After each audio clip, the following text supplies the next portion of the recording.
অন্যদিকে হুগলি শ্রীরামপুরের পিয়ারাপুরে দিল্লি রোডের ওপর চাল বোঝাই একটি গাড়িতে আগুন লেগে যায়।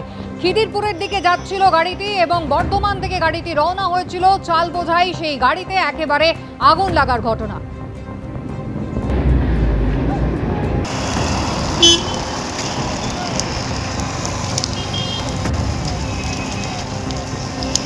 দেখো, তোমাকে সবার আগে বলবো, এর আগে অনেকগুলো অগ্নিকাণ্ডের ঘটনা ঘটেছিল এবং তার পরবর্তীকালে আমরা দেখেছিলাম পার্কস্ট্রিট সহ বিভিন্ন জায়গায় মুখ্যমন্ত্রী তিনি ছুটে গিয়েছিলেন এবং সেই জায়গায় যে বিষয়টা উঠে এসেছিল সেটা হচ্ছে ছাদ সম্পূর্ণ পরিষ্কার রাখতে হবে, যাতে কোনো রকমভাবে কোনো অগ্নিকাণ্ডের ঘটনা ঘটলে যাতে ছাদে মানুষ আসতে পারে। কিন্তু এখানে দেখতে পাওয়া যাচ্ছে যে জায়গা ছাদ, সেই ছাদ সম্পূর্ণভাবে বন্ধ করা ছিল। এখানে যে জায়গা আমরা দেখতে পাচ্ছি সেখানে দমকল, বিপর্যয় মোকাবিলা বাহিনী তারা এসে পৌঁছেছেন এবং এখানে এটি ছাদের জায়গা। এখনো পর্যন্ত এখানে কি ছিল সেই বিষয়টা পরিষ্কার নয়, তবে এখানে কি কি রয়েছে সেগুলো থেকে অনুমান যে খাট পড়ে রয়েছে, যে খাটটা সম্পূর্ণ পোড়া অবস্থায় রয়েছে এবং এখানে কিন্তু দেখতে পাচ্ছি যে গ্যাসের সিলিন্ডার, ওভেন সেই সবটা পড়ে রয়েছে। এখানে বিভিন্ন জিনিসপত্র পড়ে রয়েছে এবং যেমনটা এটা গেস্ট হাউস, সেই গেস্ট হাউসের যারা কর্মীরা তারা এখানে থাকতেন বলে মনে করা হচ্ছে।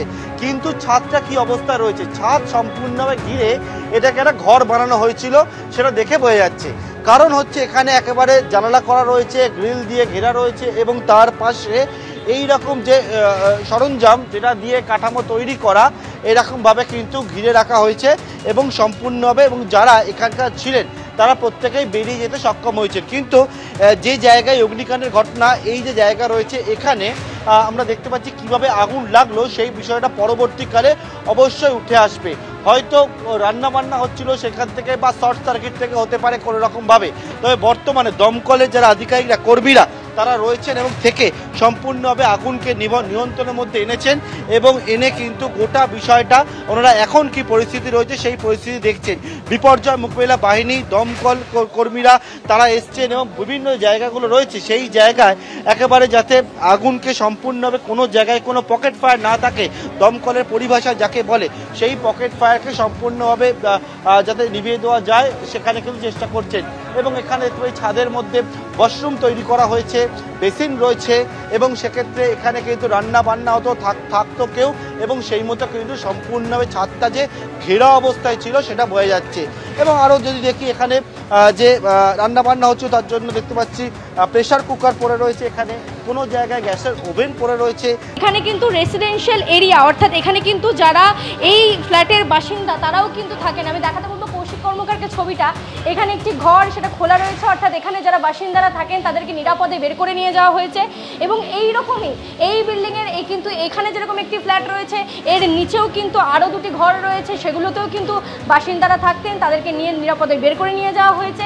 আগুন নিয়ন্ত্রণে কিন্তু ওপরে যে ছাদের অংশ আমি দেখাতে বলবো, যেখানে ইনস্টিটিউশনের যে কথাটা আমরা বলছিলাম, যে ইউনিভার্সিটি অফ কল্যাণীর যে affiliated institute of mass communication and film television studies, সেটারও কিন্তু একটি ব্যানার এখানে রয়েছে। অর্থাৎ এই সম্পূর্ণ বিল্ডিংটাতে কিন্তু অত্যন্ত গুরুত্বপূর্ণ কিছু অফিস, রেসিডেন্সিয়াল এরিয়া অর্থাৎ ফ্ল্যাট এবং সর্বোপরি ওপরের যে ছাদের অংশ তা ব্যবহারযোগ্য অবস্থায় ছিল না, তা কিন্তু বোঝা যাচ্ছে। অন্য রকমভাবে ব্যবহার করা হতো। ওপরে ছাদটা সম্পূর্ণভাবে ঘেরা ছিল, অস্থায়ী একটি কাঠামো তৈরি করা হয়েছিল, ওপরে ছাদটা সম্পূর্ণ ঘেরা, চারপাশে গ্রিল দেওয়া, এমনকি জানলারও পর্যন্ত ব্যবস্থা রয়েছে। ওপরে বাথরুম দেখা যাচ্ছে, রান্নাঘর দেখা যাচ্ছে, রান্নার সরঞ্জাম, গ্যাসের সিলিন্ডার থেকে শুরু করে যে গ্যাস ওভেন, সেই সম্পূর্ণ জিনিসগুলো দেখা যাচ্ছে। অর্থাৎ ছাদটাকে কিন্তু অন্যরকমভাবে ব্যবহার করা হতো। যে নির্দেশ রয়েছে পুরসভার পক্ষ থেকে এবং তার সঙ্গে আরবান ডেভেলপমেন্ট মিনিস্ট্রির পক্ষ থেকে যে ছাদ কিন্তু সম্পূর্ণভাবে খোলা রাখতে হবে, ছাদটা কিন্তু সকলের ব্যবহারের জন্য, সেই গাইডলাইন যেখানে মানা হতো না তা কিন্তু স্পষ্ট। সিঁড়ি দিয়ে উঠলেই দেখা যাচ্ছে ছাদটা সম্পূর্ণভাবে ঘেরা, ছাদের ওপরটা পর্যন্ত ঘেরা, সাইডের ধারগুলো একেবারে সম্পূর্ণভাবে গ্রিল দিয়ে ঘেরা রয়েছে এবং সেখানে জানলা পর্যন্ত করা রয়েছে। অর্থাৎ এখানে যারা থাকতেন তাদের সুবিধার্থেই কিন্তু এই সমস্ত ব্যবস্থা, এই কাঠামো নির্মাণ করা হয়েছিল। আমি আরও একবার দেখাতে বলবো ক্যামেরা পার্সন কৌশিক কর্মকারকে, যেখানে রান্নার সরঞ্জাম, খাট, চেয়ার, এমনকি গ্যাসের সিলিন্ডার মিটার পর্যন্ত রয়েছে, অর্থাৎ রোজকার যে ব্যবহারে এই জায়গাটি ছিল তা কিন্তু দেখেই স্পষ্ট বোঝা যাচ্ছে। এবং ছাদটা একবার দেখাতে বলবো যে ওপরে কিন্তু একদম স্ট্রাকচার করে ওপরটা সম্পূর্ণভাবে ঘেরা ছিল, যা কিন্তু এখন আগুন লাগার ফলে একেবারে পুড়ে ছারখার হয়ে গিয়েছে। সেই লোহার দেখতে পাচ্ছ সম্পূর্ণ কাঠামো তৈরি করে সম্পূর্ণ জায়গাটা ঘেরা ছিল। ছাদটা খোলা থাকবে, কোথাও অগ্নিকাণ্ড হয়ে গেলে ফ্ল্যাটের মধ্যে কিংবা ওপরে ছাদটা যাতে সকলে ব্যবহার করতে পারেন সেই ব্যবস্থা কিন্তু এই ফ্ল্যাটের ক্ষেত্রে ছিল না। এখানে দেখতে পাচ্ছ গেস্ট হাউস রয়েছে, একটি ইনস্টিটিউশনের একটি শাখা রয়েছে, একটি অফিস রয়েছে, নিচে অন্য একটি বুটিক রয়েছে, অর্থাৎ অনেকগুলো জিনিস রয়েছে এই একটি বিল্ডিংয়ে।